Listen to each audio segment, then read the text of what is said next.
बिस्मिल्लाहिर्रहमानिर्रहीम। अस्सलामुअलैकुम दोस्तों, आज है 11 जनवरी 2021। आज की अहम खबरें। सऊदी अरब और कतर के दरमियान आज से फ़ज़ाई राब्ते बहाल। बरसों से आयद पाबंदी के बाद सऊदी अरब और कतर के दरमियान आज से फ़ज़ाई राब्ते बहाल हो जाएंगे।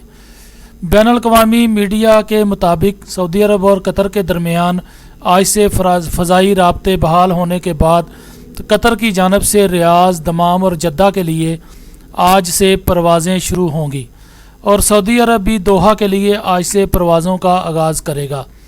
वाज़ेह रहे कि हाल ही में गुज़श्ता 3 बरस से सऊदी अरब, मुत्तहिदा अरब अमारात, बहरीन और मसर की जानब से कतर पर आयद पाबंदी को भी उठा लिया गया है।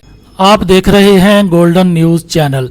बराए मेहरबानी वीडियो को लाइक करें, शेयर करें और कमेंट्स बॉक्स में अपनी राय का इजहार करें और चैनल को सब्सक्राइब करें और बेल आइकन पर क्लिक करें ताकि हमारी आने वाली तमाम वीडियोस आप बाकायदगी से देख सकें। अगली खबर में हम बात करेंगे तुर्की की। तुर्की ने कहा है कि यूरोप से ताल्लुकात के नए बाब का आगाज़ चाहते हैं। तुर्की के सदर रजब तैयब एर्दवान ने कहा है कि वो यूरोपीय ममालिक के साथ ताल्लुकात के एक नए दौर का आगाज़ चाहते हैं।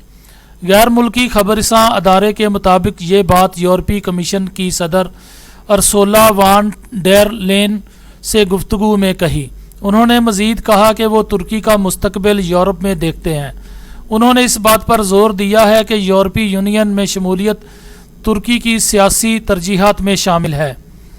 एर्दवान ने तुर्की और यूरोपीय यूनियन के माबैन मुतवक्को अजलास दोबारा शुरू करने की अहमियत पर जोर दिया। तुर्क सदर ने नए साल के आगाज़ के साथ ही अंकारा के यूरोप के साथ ताल्लुकात में एक नया सफ़ा खोलने की ख्वाहिश का इजहार भी किया। अगली खबर में हम बात करेंगे कोरोना वैक्सीन लगवाना अखलाकी ज़िम्मेदारी है, ये कहना था पोप फ्रांसिस का। कैथोलिक ईसाइयों के मजहबी पेशवा पोप फ्रांसिस ने कोरोना वैक्सीन लगवाने पर जोर देते हुए इसे अखलाकी ज़िम्मेदारी करार दिया है।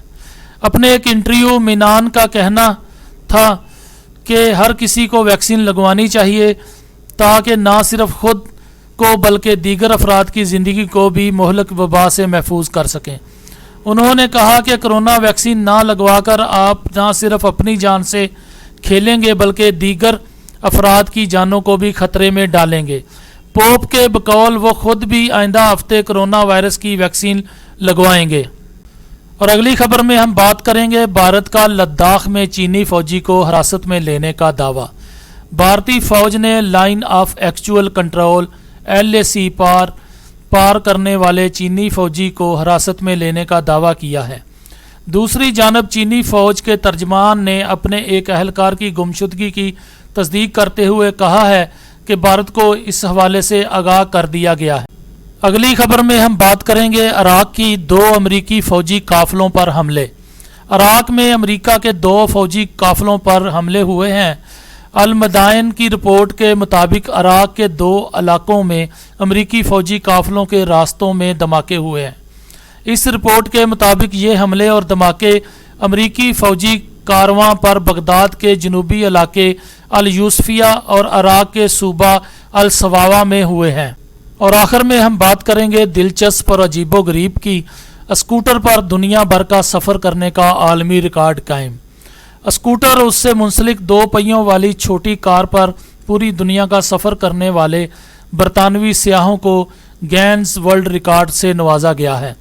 उन्होंने दुनिया भर में 34,000 मील का सफ़र किया। ऑक्सफोर्डशायर के रहायशियों मैट बिशप और रेस गैलेक्स SH 300E स्कूटर और घरेलू साख्ता साइड कार लेकर दुनिया भर के सफ़र पर निकले थे, जिसमें 15 महीने का अरसा लगा। बिशप ने गार्डियन को इंटरव्यू देते हुए बताया कि हम जानते थे कि काफ़ी जद्दोजहद करना पड़ेगी, लेकिन हमारा यही मकसद था। सफ़र का मकसद ये जानना था कि बहुत कम पैसों में और अजनबियों की मदद से कितना फासला तय कर सकते हैं। दोस्तों, आप देख रहे हैं गोल्डन न्यूज़ चैनल। बराए मेहरबानी वीडियो को लाइक करें, शेयर करें और कमेंट्स बॉक्स में अपनी राय का इजहार करें। चैनल को सब्सक्राइब करें और बेल आइकन पर क्लिक करें ताकि हमारी आने वाली वीडियोस आप देख सकें। शुक्रिया।